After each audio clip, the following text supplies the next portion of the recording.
guys, it is autumn here right now. It is cold, it is rainy, it's 3 o'clock and it's almost pitch black outside. So what we need is Korean barbecue. Now we've got a lot to do because if you've been to Korea or if you've had Korean food, you know you've got to have a spread. There has to be 15 banchan. And so while we may not go that far, we are going to start our accompaniments. We're going to start with kimchi stew because while I don't necessarily like the flavor of kimchi, I do love the flavor of kimchi stew. Possibly because we're going to load it full of pork belly. Let's get started. Now this is an easy recipe, bordering on effortless. All we need to do is prepare a few ingredients, throw it in a pot and let it boil. First we need 1 pound of Napa cabbage kimchi, which is already cut into 1-inch pieces. Then we're going to need about 1/4 cup of kimchi brine. We're also going to add in 1 pound of pork belly, which we also will slice into 1-inch sections.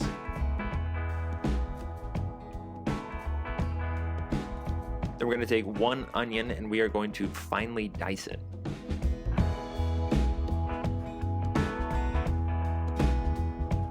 I also have a daipa, which is a gigantic green onion. It's actually even a little bit too big for a daipa. I'm going to cut these at a diagonal. We're going to add 1 tablespoon of gochugaru, which is red pepper flakes, 1 tablespoon of gochujang, which is a fermented red pepper paste, 2 teaspoons of sugar, 1 teaspoon of kosher salt, 2 teaspoons of sesame oil. You would usually use kelp broth, but I'm going to use 2 cups of beef broth instead, unsalted, and then 1/2 cup of water. I'm just going to give it a quick stir. And then this goes on medium heat for about 10 minutes. And while that cooks, I'm going to cut this tofu in half. This is 8 ounces of medium firm tofu. And then I'm going to cut it into 1/4 inch slices. After 10 minutes are up, looks pretty nice. I'm going to give that a quick stir. And then we are just going to lay this tofu right on top. And if you don't want to use it, you don't have to. It's just tofu. It's not very good. It doesn't matter. Now we're just going to cover it and let it go for 15 more minutes. Once that's finished, there's nothing else that we really need to do to it. We just need to set it aside and maybe garnish it with some green onions. So we're going to use the rest of our time to make a second dish, which is Ssamjang. Susan is probably going to come back in and correct all of my pronunciation. But this is a spicy fermented soybean dipping paste for our barbecue. It should be much easier to put together. We're going to start with 1/2 cup of doenjang, which is our fermented soybean paste. And we're going to add 1 tablespoon of gochujang. Nope, it's 1 teaspoon. We're going to add 1 clove of garlic, crushed, about 1 tablespoon of sesame oil, 1 tablespoon of sugar, and then I'm just going to whisk that together really quickly before adding a scallion, which I'm just going to slice into slices.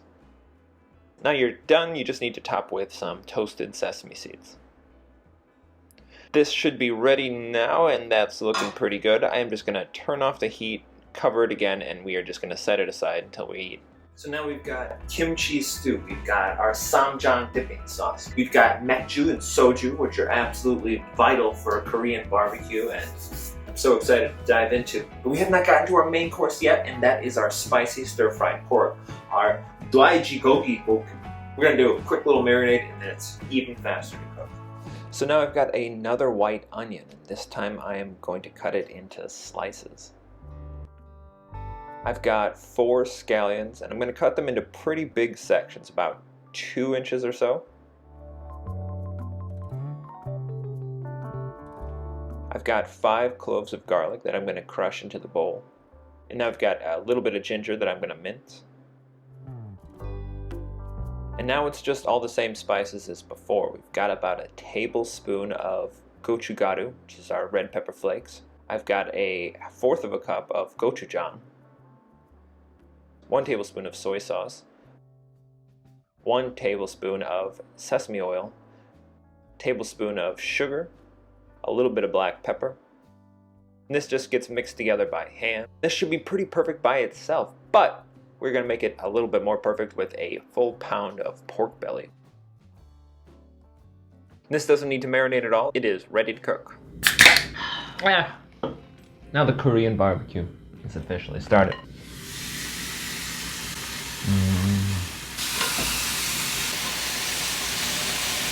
So we've got the lettuce wraps for our doenji bulgogi. For that, we've got our kimchi, we've got rice, we've got our kimchi soup, we've got our samjang, and we've got our maangchi. Neither of us have really gotten to eat today, so we're going to go hog wild on this. The soup is really good. Oh. Oh, it's nice.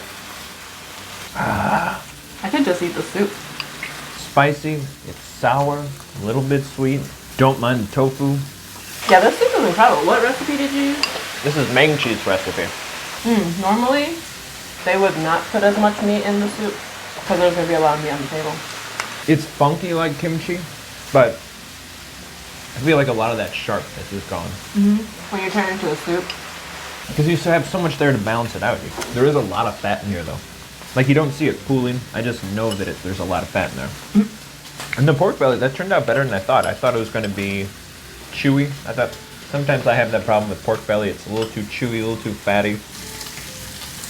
You're doing fine work there. This kimchi, is it from the store? I think the one from the Asian store is like really not fermented. Oh. Or as the Koreans will call it, sang kimchi. I like the super ripe and fermented and ultra funky one. What's the opposite of that? This. This is what I like. You can tell the color difference between like the ripe kimchi and the non-ripe kimchi. So I'm gonna make a wrap. I'm gonna put some kimchi, I'm gonna put a little bit of rice. I'm gonna get my pork belly. I'm gonna put some samjang in here.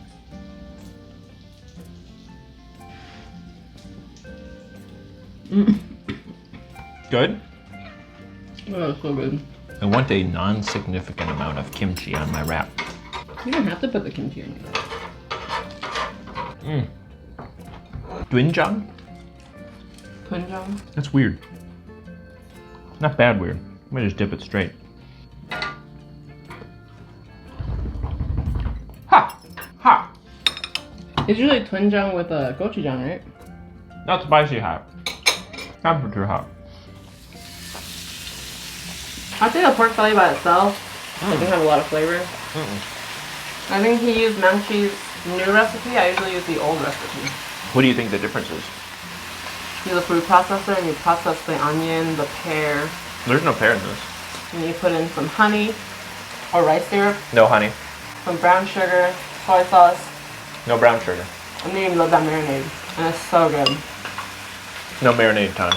Yeah, I don't really taste anything with this pork belly. That's why I don't like her new recipes. You have to really go back and find her old ones. Kimchi stew, though, is a new recipe. But I think it's okay that it doesn't have flavor because we made the samjang. A little bit of pork belly, a little bit of samjang. Finish off with a little bit of kimchi. Oh. That's the nice thing about Korean food. You don't have to eat it in the lettuce wrap. You don't have to eat it in the dip. You don't have to eat it with rice. You just mix and mash. A wise man once said, with Korean food, you're supposed to just mix everything. Who said that? David. David. Is he wrong? Although you can't help but notice when making this all together, every recipe is kind of exactly the same. You got your gochujang, you got your gochugaru, you got your soy sauce, you got a little bit of sugar. The flavor profiles are not tremendously diverse. You get a lot of like fermentation funk, you got a lot of spice, you get a little bit of sugar in between. How many pounds of pork belly do you think it's suggested to consume in a day? Enough to keep you warm for the winter. Are there any banchan you miss? I like the fish cakes. Those are usually my favorite. But I mean, when I go for Korean barbecue, I usually go for the meat, so. It's full.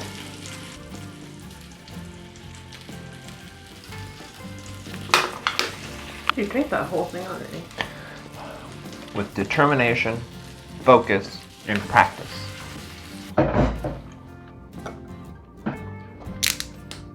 Grapefruit soju, clearly the best. This is from our erotic soju shot glass collection.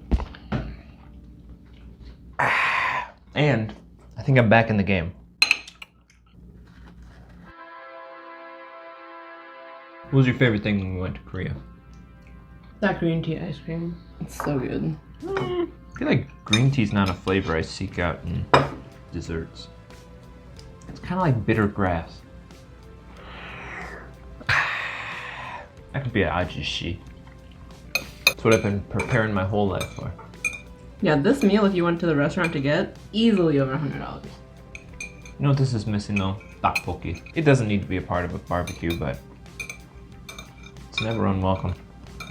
Once in a while is okay eating all this fat. Maybe. I don't like kimchi, but I do like it with other things. Like kimchi fried rice, like kimchi stew. I like kimchi in a wrap. It's just so strong. It's so funky. It's so funky. It's like mild grape juice. I still don't understand why they don't drink it just straight from the bottle though. I think they just like pouring. How does the samjang taste? Yeah, so it tastes salty, like a miso from the twinjang. And then it's a little bit sweet. Did you add sugar to it? A teaspoon or two? Because I added a teaspoon or two of sugar to everything. There's like that muted beaniness. A muted beaniness. I can't describe Korean flavors. Funky, spicy, a little bit sweet. I feel like it's the funkiness that's hard to describe. Oh my god, I'm so full. I could definitely drink a whole gallon of that broth though. Yeah, that broth's amazing. Well, we've only had like 3 bowls and it's almost all gone. How you feeling? Like $1 million. $1 million. You know what I almost bought? I almost bought those little fish ice cream cakes. Oh man, why didn't you? I had them, I put them back. I grabbed the bubble tea kit, the DIY bubble tea kit. They had a little strawberry one, I thought. And then I thought we had ice cream at home, but we don't. Is there a name for a Korean barbecue? Mm-mm. No name. Do you feel like you're in an episode of Let's Eat? Although I'd be eating everything completely wrong. Why? There's no wrong way. You mix and match, you know, you do what you want. This is like a playground. It's delicious. It's like a delicious playground. You make the rules. What are your final thoughts? Delicious.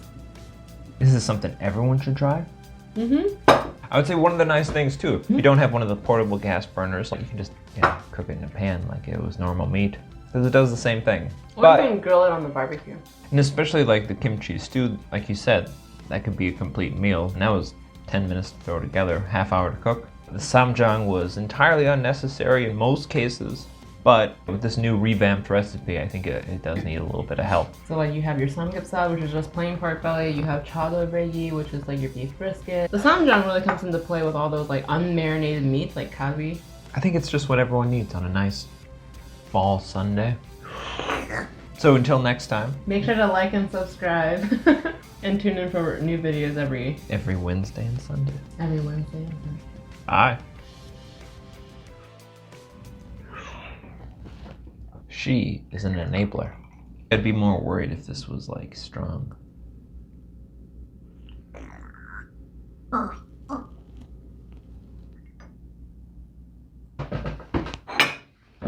Bye.